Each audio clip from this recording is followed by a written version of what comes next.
Welcome to Cinema-Savants, your home for all your movie and TV news, with Todd Vandenberg, Lee Vowell, and Rob Steele. And coming up in this week's show, we've got stuff. No, I didn't write an intro for it because we've got stuff. We don't have Lee, so I don't have to introduce him anymore. Todd's here because Todd likes to show up. Lee's hiking with white people or something. Did you understand that text? I didn't understand the text. I totally understood the text. Okay, well, that's Lee. He's not here. So we'll move on to Aquaman, because they are very similar in that they're both bipeds. Yeah, that's what I'm going with.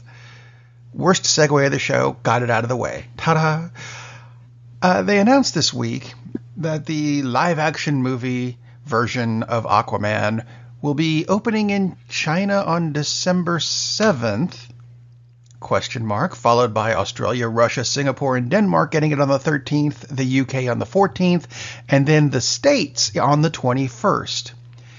Now, I'm going to go out on a limb here and say that if this movie doesn't perform well in theaters in the States, they're going to blame piracy. Because it's been out for so long that it could be pirated so easily. I think this is them setting it up. So that's they're not expecting it to do well in theaters. And then they can blame the piracy rather than the crappiness of the movie they've just made. Is that a good theory? I think it's a good theory. I was going to say I have to agree with you, but I don't have to agree with you because I frequently agree with you, and I like agreeing with you. But I do agree with you. I didn't think about it until you mentioned about the possibility of them setting it up. Because otherwise, why would you do something so stupid? I don't know. You're basically inviting piracy. Oh, that's exactly what it is.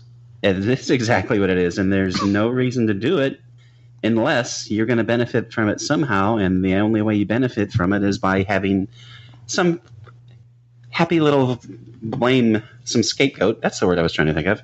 Not a blame sheep, a scapegoat.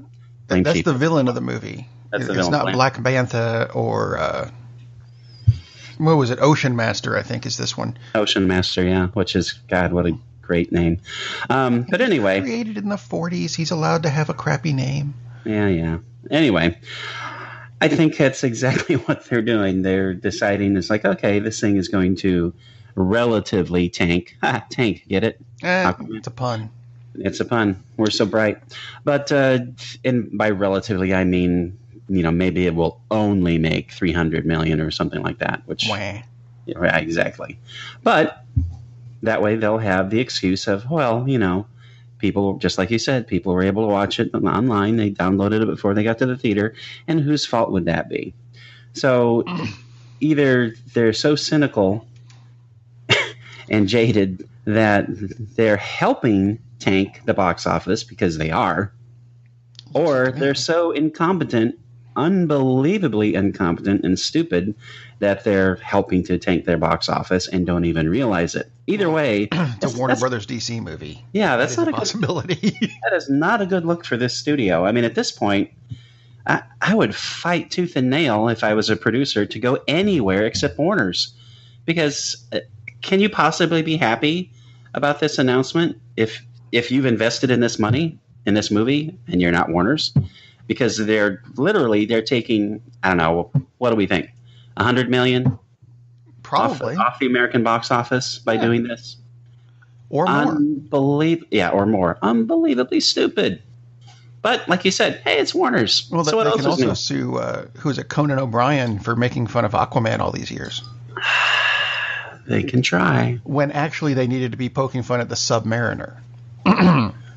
Yes. Because Aquaman makes sense. Submariner doesn't. I'm just saying. Just because he can fly with his little wings on his ankles? Little wings on his ankle. Who the hell thought that was a good idea even back... Oh, wait. Created in the 40s. Created in the 40s, yeah. In the 60s, there were too many drugs. No. But he's a cooler character, though, other than the wings. Yeah, that's one. So. Eventually, obviously, they're going to bring Submariner to the movies someday. But that's the big question. Will he have the little wings? He kind of has to. And that'll be why. There'll be tattoos like the little wings that are on the side of Captain America's helmet. Yeah, that's exactly what I was wondering, is if he'll have actual wings or they'll just be, something like that. Because wings. Yeah. Little odd little wings. Personally, I want to see Submariner in the movies. That would be fun because he's a very interesting character. I would have loved to have seen Timothy Dalton play him about 30 years ago. That would be very cool. See, I thought that would have worked. That would have worked. Unlike the live-action version of The Incredibles, which is not going to work, thankfully. Brad Bird sat down with, I think it was Cinema Blend this week, and talking about all the live-action Disney movies that are coming out. And someone said, "Oh, how about a live-action version of The Incredibles?" And he said, "I don't think that's necessary." Which I agree with entirely. Good for Brad Bird. Well, let me find his quote here. Let's see. "You could absolutely tell that story in live action, but I feel like we're re-chewing the same food too much. I want something new, and this is not a time where the world is friendly to that. It wants sure things. And so you're constantly being served the same meals, but this one has a sprig of parsley on it." And it's like, no. And he's nailed that. Absolutely. I like Brad Bird a lot. I like his work, and I like the fact that, in the first place, I think you're wrong, Mr. Bird. I mean, I totally respect you, but I don't really see how you can create a live version of The Incredibles and really deliver that experience. I don't know, not a lot of really stretchy women running around, for one thing. But that aside the point, the bigger point, of course, is like he says, let's not chew the same thing twice. Right. Apparently he went to the Don Knotts School of Philosophy, not chewing his cabbage twice. But he's absolutely right. And that's not overlooking the fact that they made the sequel to The Incredibles, because it's a very different story. So he didn't really go over the same territory. It just moved the story on. Which comes out on downloadable video Tuesday, by the way. Woo! Beautiful. Yes. Which somehow I've missed that, because otherwise I would have already ordered it. But anyway. Yeah. DVD November 6th. Good for you, Mr. Bird, for taking a stand on not rehashing the same thing over and over. And although a live experience is very different from a film, so in a way, it's like, I can see, but I just don't see how they could pull it off and have it still be the story. Well, speaking of pulling that off as a live action thing, oh dear, Tim Story, who I'm told is a director, I'm just saying, I'm not sure I've liked anything he's done, but my own personal opinion. I move on to another film of his that I'm not going to like. I'll tell you this up front. It's a live-action version of Tom and Jerry. The cat and the mouse from... God, I think they started those in the 40s. Yep. With Aquaman and the Submariner. No. Anyway, they were buddies. It was a road trip movie. It's a live-action hybrid thing because no one's going to be wearing a Tom and a Jerry suit. Thankfully. But they're going to shoot it next year, hopefully with a large caliber weapon, so we'll never have to see it. Because the first thing that was mentioned when they did this was, so far, no voice cast has been set. And my thought is, good, they aren't supposed to speak anyway. Yeah. I actually have every Tom and Jerry cartoon because I like Tom and Jerry. Tom and Jerry is awesome. I have watched all of them. They speak maybe twice, and one of them is a parody that Tom does at the end of it, the "Don't You Believe It" thing, and I can't remember what that's originally from. That doesn't really count as him speaking, in my mind. Off the top of your head, what is your favorite Tom and Jerry cartoon? Not the title, because no one knows the title, but what happens with it? Well, Tom chases Jerry. Boy, does that narrow it down. Yes, that does narrow it down. I've never seen that happen before. Actually, I think my favorite one might be, it's one of the later ones, where they do a parody of the Bond Man from U.N.C.L.E. stuff. And really? I want to say it's called The Mouse from Hunger, with Hunger being an acronym. While you think of that, I have two that pop up for me when they're both older. One is when it's the Jekyll and Hyde thing where Jerry gets the formula and turns into this like big brutal mouse and beats the hell out of Tom. And a big brutal mouse, he's like rat-sized, except he's very muscular. Yes, like a cartoon wrestler. I love that one. And the other one is it's the little pup, but it's Spike the dog. When Spike has his puppy. Oh my god, that one's awesome. But anyway, yeah, Tom and Jerry is actually excellent. No, when Jerry finds and hides the elephant that escaped from the circus and paints him up as a mouse. As a mouse. That's excellent. See, there's a bunch of good stuff. There's tons. Honestly, just re-release this. Don't make a live version. Yeah, I can see it's possible. It's possible that a live version could work because it made me think of Who Framed Roger Rabbit, which is... Yeah, I was about to bring that up. Which is amazing. However, how many movies are there like Who Framed Roger Rabbit? Not a lot, and there's a reason, because it's really difficult to pull off. And I'm sure there are other examples of mixes of animation and live action that people will think of and say, hey, you guys are stupid, what about this? But the point is that it's a very difficult thing to pull off. And especially when you have two characters that don't speak, and they really shouldn't, because that's part of their charm. Exactly, because these stories are told with no dialogue, other than the mom whose face you never see. Oh, Tom, get out of the kitchen! Ha! That kind of stuff. Which I also love the fact they never showed her face. But anyway, then there was, and I didn't know this character had a name, but I'm going to bring it up and tell a short story about it. I have a computer in my living room that I use as a media center. Yay. And when I originally set it up, I put all the Tom and Jerry shows on it. I've got, Star Trek and Babylon 5 and CSI and all this stuff that I put on there. And when I set it up, it goes to the net and finds all the information for the shows and fills it in on the shows, which is very cool. It's a program called Kodi. It's free. Yes, I own the discs. Bite me. Anyway, I'm just throwing that out just in for people who think, Kodi, he'll be getting Aquaman. Yeah, right. I used it legally. Thank you very much. Anyway, when I did it, I apparently overloaded the system, and the cast lists came through absolutely garbled. So I found out that because I was watching I think it was a Babylon 5 episode. And I said, I can't remember that actor's name, so I got into the system, looked it up, and apparently on Babylon 5 stars Bruce Boxleitner, which I as Captain John Sheridan. I get that. He's supposed to be there. And Stephen Amell as Oliver Queen. I'm sorry, wait, what? And there was this old actress that I couldn't figure out what show this could have possibly come from. And I've forgotten the actress's name, but the character she played was Mammy Two Shoes. Oh. And that's the name of the I guess she was I don't know what she really was. And she was the old Tom and Jerry character.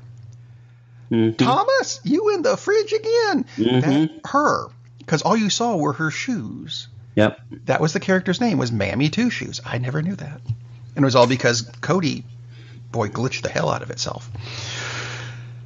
Wow. I'm pretty sure that character is not on Babylon 5. And probably not going to be in the live action version of Tom and Jerry. Let's hope. Played by Medea. I'm just saying. It could anyway, speaking of other things that should not happen, we have been bringing up the rock and roll biopics that they've done or are doing, because Bohemian Rhapsody, the one about Queen, is coming out, which looks excellent. It does. Rocket Man for Elton John looks kind of questionable in my mind, but it's coming out anyway. And a couple weeks ago, I said, what could we possibly have for another one? Because I know there's going to be another one. Monumental Studios announced this week that they're going to be doing a rock and roll biopic of Amy Winehouse. Now, my question is, was she that big and I just missed it? Because I know her for that, the Rehab song, which wasn't that good in my mind. To me, she looked like an anemic Peg Bundy. The physical description is accurate. I think her story is big enough to do a movie about it. because of. I do not know her story. I'm thinking there's so many other people that could be done. She just fits into the category which we thankfully have not had so many of in the past few decades. But for a while there, Janis Joplin, Jimi Hendrix, Kurt Cobain. But, fits in with that category. Not that she was as big as Cobain, but Cobain became much bigger after his death. The same with which is weird. All of the others. And same thing with Amy Winehouse. I liked her voice. It wasn't like, oh man, what amazing. But she was an excellent singer, and to me, it's a compelling story. So I can see making a film of it. I mean, I think there were 2 documentaries out about her, and I've seen one of them, and it is very interesting. And you do get a look at, because the popular image, I guess, of her is like, oh, she's an addict, she screwed up her life, is like, oh well. And people become addicted because there's something going on wrong. So it's more about the pressures of her life and things like that.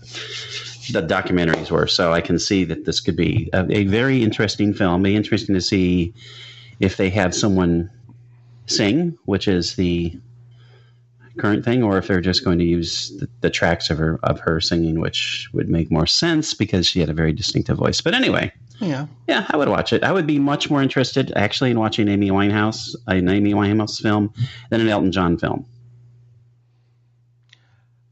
And I like Elton John as a performer much more than I like Amy Winehouse. But to me, there's not that much compelling about Elton John. And like you said a couple of weeks ago, and we all said last week, I can see this being a really interesting movie 20 years from now, the Elton John one. Right. But why are we doing it now? Just because, this is the thing. It's the movie. Because in 20 years, Taranton Edgerton will be too old. And who cares? Because someone else will be there. And actually, he won't be too old. I mean, in 40 years, he won't be too old. He can just play him at that age. That's kind of the whole point of, it's not that interesting yet because we don't know what the end of the story is going to be for Elton John. Who knows what he'll do? Movie? There are a lot of stories that they can come out with.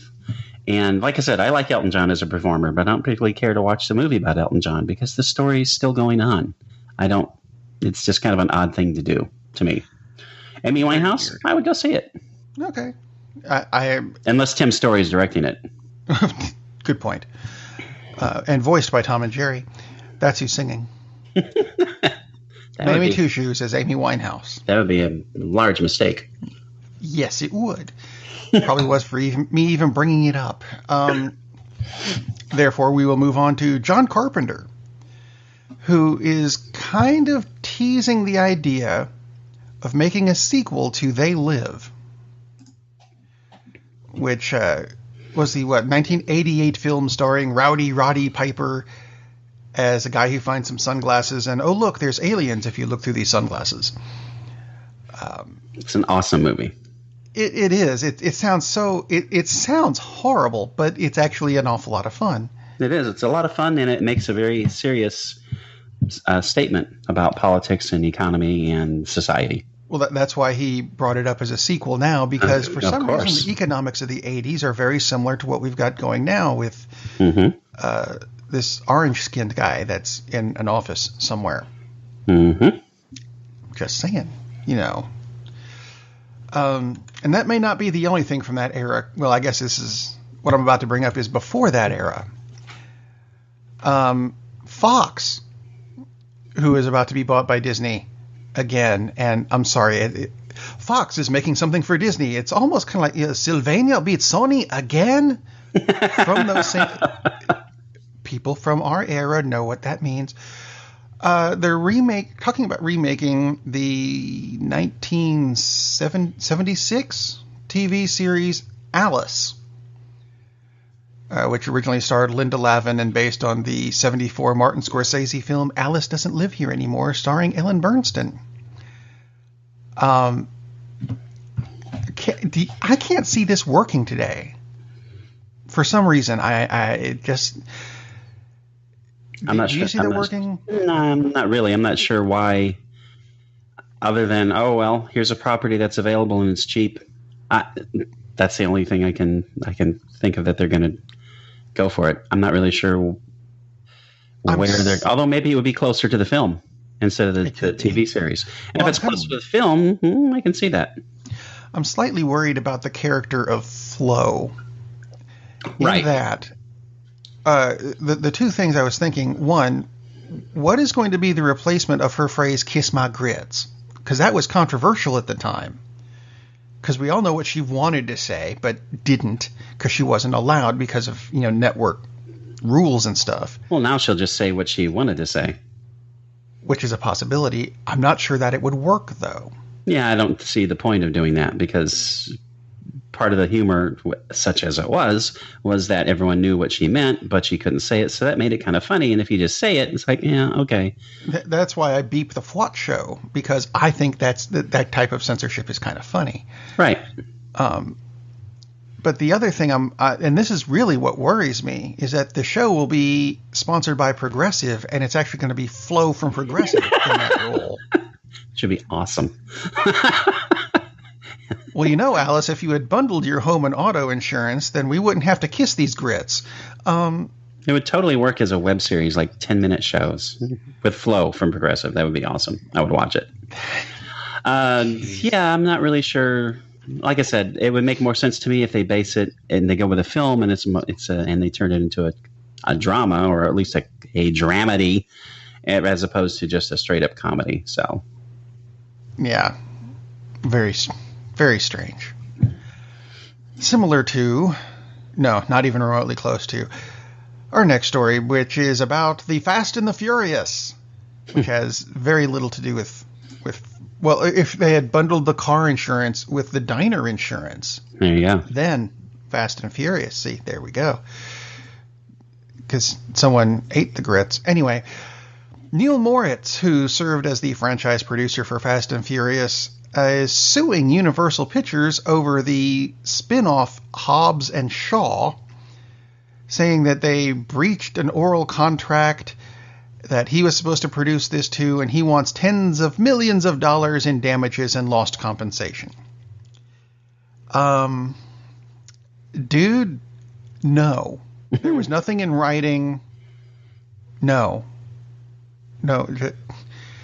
You've got enough money. Shut up. Yeah. Methinks. It's just it's deals, Fast man. and the Furious. It's the slow and the pissy. You didn't get in quick enough, and now I wanted my money. Wah. He should go work. He should go work for Warner Brothers. He should. They need bright boys like him. Mm-hmm. Or you could work for Netflix, because we're this far along in the show. Yeah. We haven't brought it up yet. Yeah. But there is good Netflix news. I didn't know this until you brought it up in pre-pro. I get to say that word this week. Ha ha. I've been wanting to say that word for the 3 years we've been on, and I've never gotten to. Anyway, I feel so vindicated. Netflix. Fulfilled. Yeah, it's. Anyway, Netflix. Lost my train of thought. I knew you did. How happy I am. British humor. British, it is. Netflix got Monty Python. Lost a few other things that we'll get to in a minute, but they got Monty Python a lot. You mentioned something about documentaries that you hadn't seen before. Yes, they have stuff. Several documentaries on Netflix about Monty Python, which I'd never heard of. Several of these, and I've seen parts of 2 of them, and they're both very interesting and entertaining. Let me pull up. Well, just look up Monty Python. Here we go. Monty Python, Almost the Truth, 1 season. Okay, this is another one.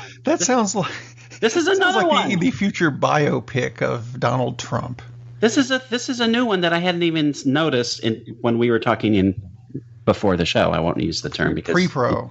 Yes, I said it twice in the show. Monty Python's personal best, yes. Monty Python's best bits, mostly, yes. Which Monty Python's best bits is comics talking about their favorite parts of Monty Python. And it's very interesting for the comics and how they particularly, or comedians, not comics like Batman. I mean, come on. Anyway, it's very interesting to see how they choose their own personal sketch that they liked. And then there is Monty Python's personal best, which is the Pythons talking about episodes that they particularly cared for. And it's really interesting to get the insight of what they liked, what they didn't like. Not so much what they didn't like, because they don't talk about that, except for Cleese, because he pretends not to like anybody at times. And Monty Python, Almost the Truth. That's, again, another documentary about the Pythons. So there are at least 3 documentaries about the Monty Python show. But best of all, they have the show Monty Python's Flying Circus, which is beautiful. They also have The Life of Brian. That's the only one that I have found, only of their films that I found that they actually have, which is interesting, because you'd think if they made a deal to basically buy Monty Python, they would have it. But it doesn't look like they do, because it doesn't come up anything other than their film Life of Brian. However, if you search for Monty Python in Netflix, you will also find the beauty of... they do have Live at the Hollywood Bowl. That's excellent. Yes, it is. And, oh my God. Okay, they have many, many, many. Here's the rundown. In addition to the TV show and Life of Brian, they have the Best Bits mostly. They have Personal Best. They have Absolutely Anything, which is a kind of a follow-up that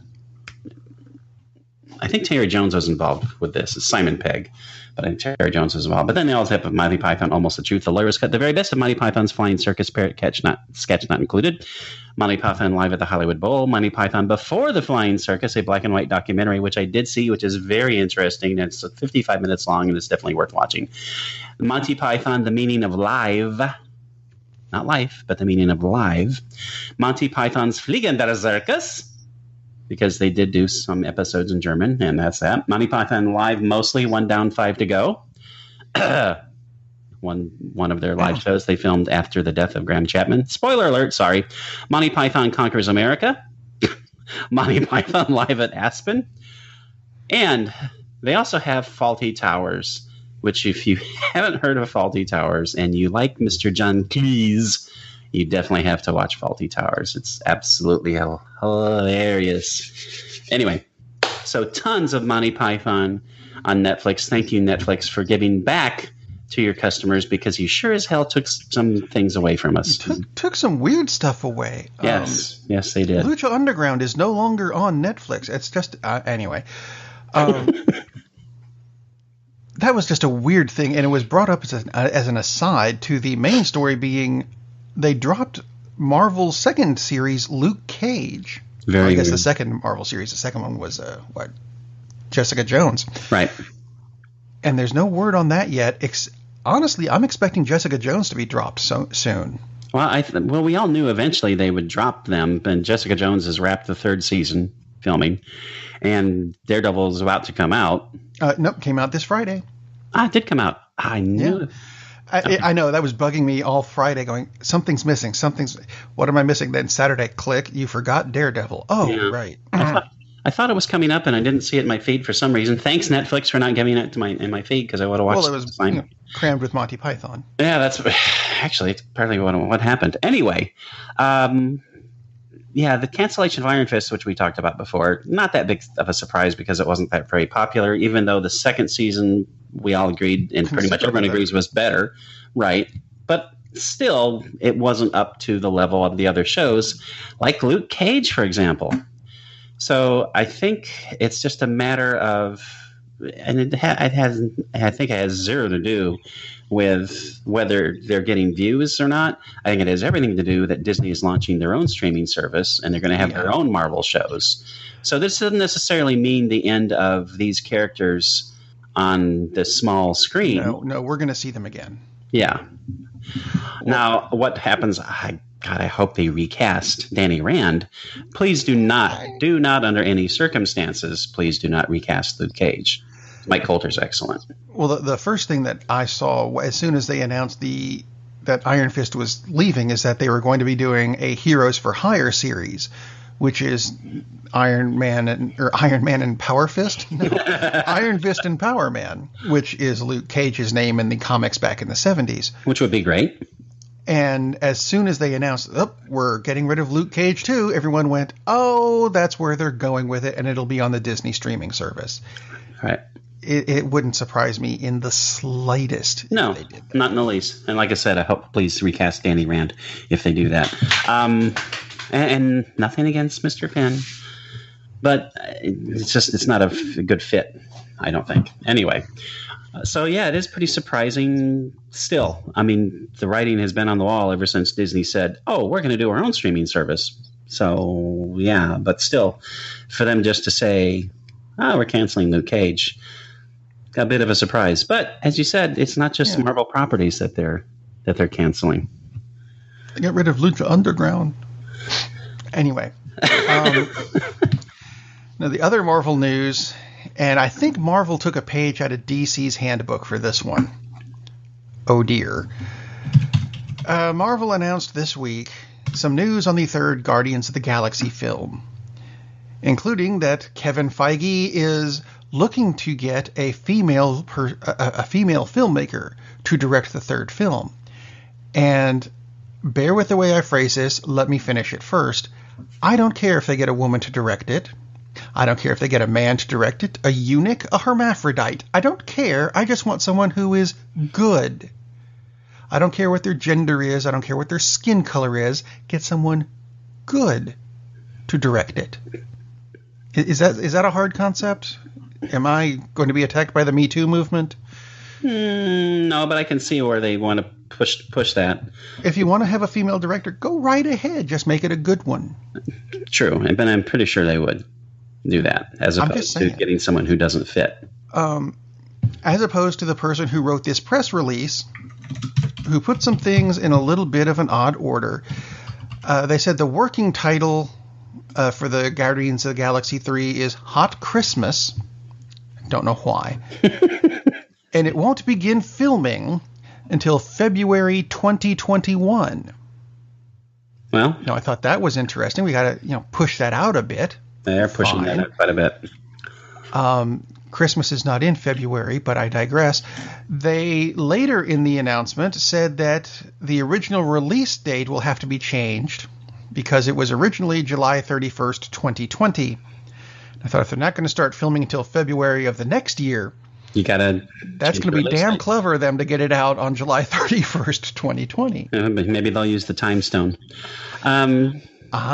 It makes sense because when the original filming date came and went, a lot of those actors in that movie have other commitments, and so you've got to push it further out to get those same actors. So this is really good news for fans of Galaxy and Guardians 3.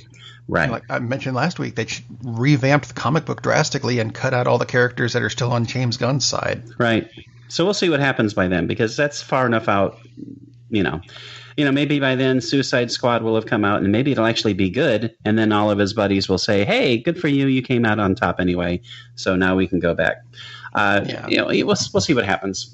Talking about going back to your thing about having a good director, and you don't care if it's a good female director, such as Disney's choice, because we talked about it, and especially Lee talked about it several months back when A Wrinkle in Time came out. Ava DuVernay, an excellent director. This was not a good fit. No. And, you got to have the right fit. And so far, Marvel has been aces at getting the right fit, obviously. So I'm not too concerned that they'll get the right fit. And I'm not concerned that they'll get, we're going to get this black female director because this is the socially good thing to do. They'll get a black female director if she looks like she'll be able to deliver the movie they want to see. So I'm not in the least concerned of, even if you've never heard of the person who winds up being the director, I'm pretty sure they'll have a really good movie coming out. Exactly. I wanted to end the show on a note that we don't talk about very often because technically this isn't a movie or a TV show. It's a video game. Okay, I thought it was a drink. But I'll tie it to a movie. Tie it to a movie. Kind of. IO Interactive is coming out with Hitman 2, which is a video game where, guess what? You kill a lot of people. Yay. Anyway, there's a character called the Elusive Target, which was introduced in the previous version, where they say you have to kill that guy right there, and then you chase them through stuff.